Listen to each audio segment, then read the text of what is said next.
I'm known as Dr. Rhutso.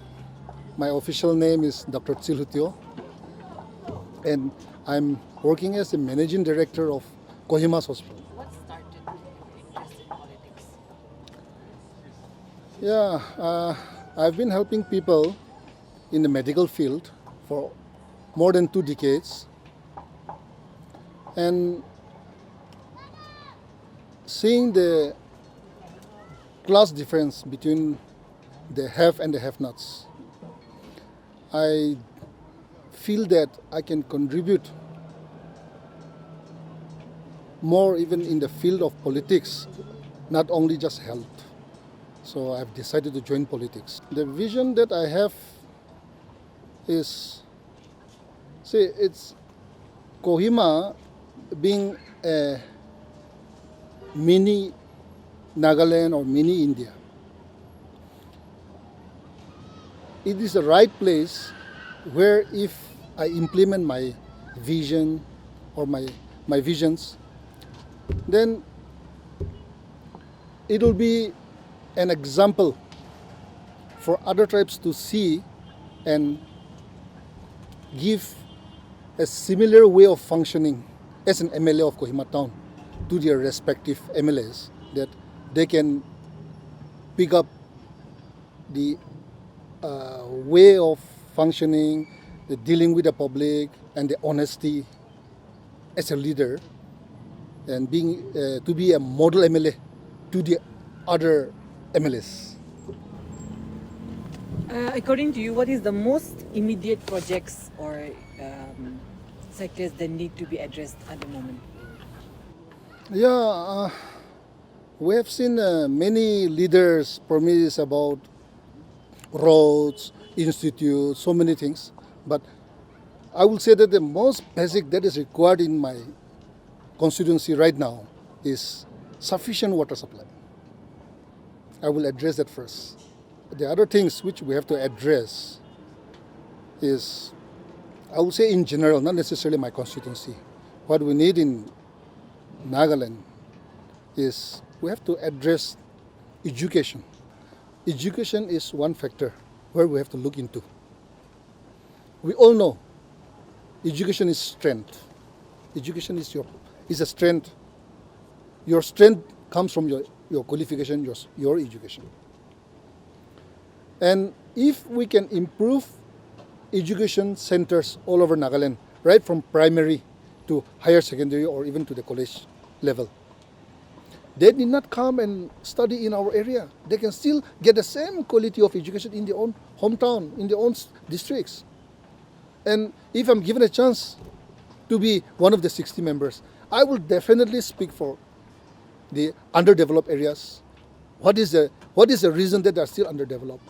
Yes, I feel if we upgrade their centers, from primary education to higher secondary or even colleges, I feel they need not come to our place. They can get quality education from their own districts.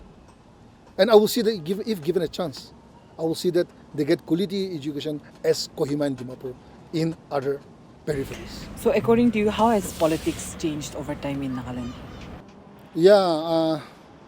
I entered politics 5 years back, and that time what I noticed was, in spite of having so many good visions and so many good plans that you wish to give it to the public, at the end of the day you realize that money talks. And comparing the last 5 years with now, I find the youth are more aware of their rights, and they want leaders who can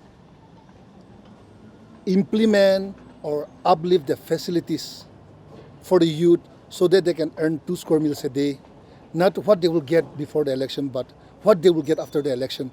I really appreciate the youth that they are coming forward to take part in politics so that they elect the right leader, and through the leader they can also implement the ideas and their suggestions so that the MLA becomes people's MLA.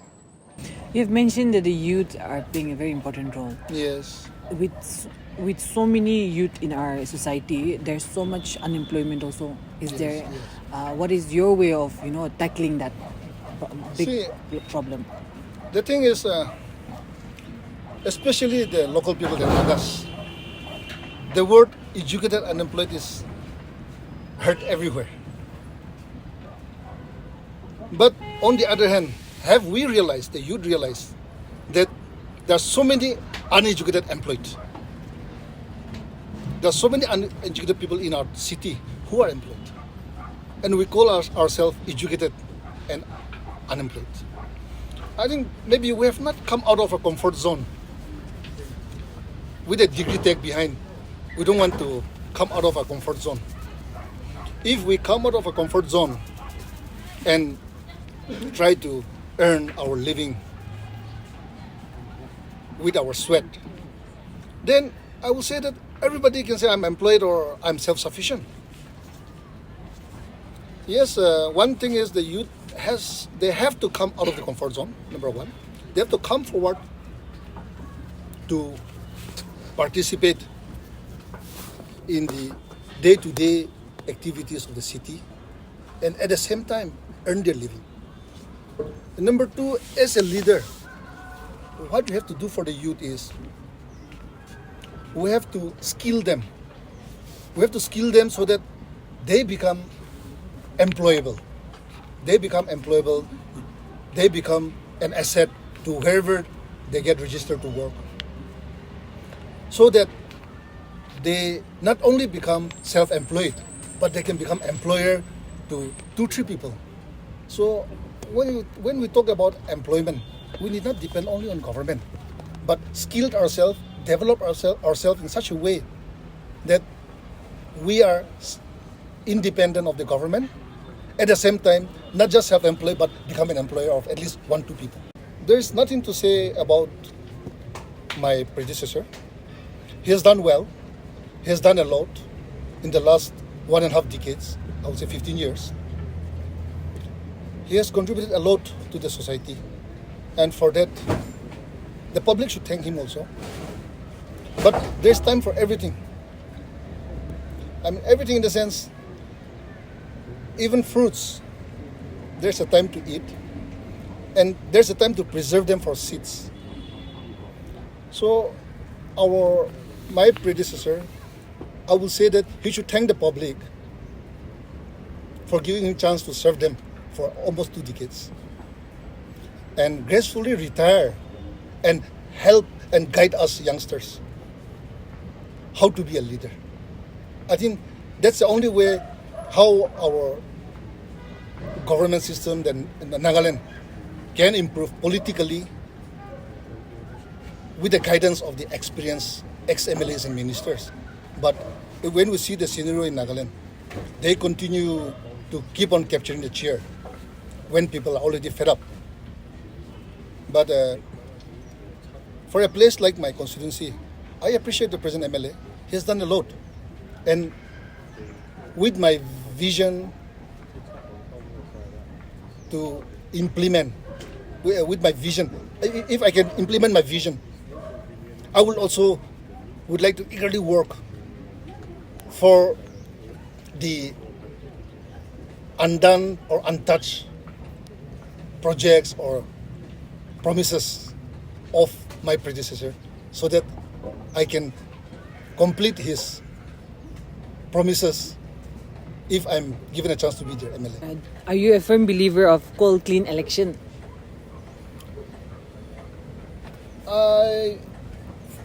With my 5 years experience, I feel that definitely it's becoming cleaner compared with the last 5 years. And one thing about clean election is it has been propagated through the churches. The members have listened to the ways and means of clean election. And people, when they pray, the religious leaders are praying for God-fearing leaders. They are praying for to reduce corruption. They are praying for people's MLA, and so on and so forth. And with this campaign of clean election by the churches and the NGOs, I noticed that people are more or less accepting that clean election is the only way where an elected leader can also deliver. But seeing the past experience, from the past experience, when a contesting candidate spend all his resources and win the election, I would say he has bought the election, or he has bought the leadership. The first thing he does is to make up the losses. And when he's trying to make up his loss, people look at him as corrupt. But I will also question the public. Who was the first thief? You have to ask yourself. Is it your MLA or you yourself as a voter? Who was the first thief? So there's so many parties in Nagaland as of now. So many have, come. What made you choose your present party? See,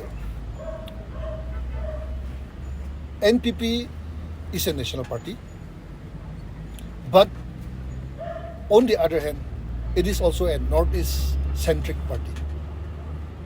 And if we Northeast people stand as one under this party, the number of MPs both in Lok Sabha and Rajya Sabha, if we stand together, then it will be a force to consider in the center also. Though, yes, as I said, it's a centrally recognized party, but it is Northeast in outlook. So, still being a Northeast, I love this party. Please, irrespective of party, choose the best candidates from your constituencies. And when 60 best candidates come under one roof as Nagaland Legislative Assembly, yes, we know the party and the alliance with the majority will run the government, the treasury treasury bench, but the opposition MLAs are also the best from their own constituencies. So in Hindi they said, "Hum log bhi kisi se kam nahi hai." So if given a chance, all these oppositions also can be CMs, can be deputy CMs, or can be cabinet ministers. So my request to the youngsters, the youth is, please elect the best candidates from your own constituencies so that we will have the best assembly in Nagaland in this 14th Nagaland Legislative Assembly. Thank you so much.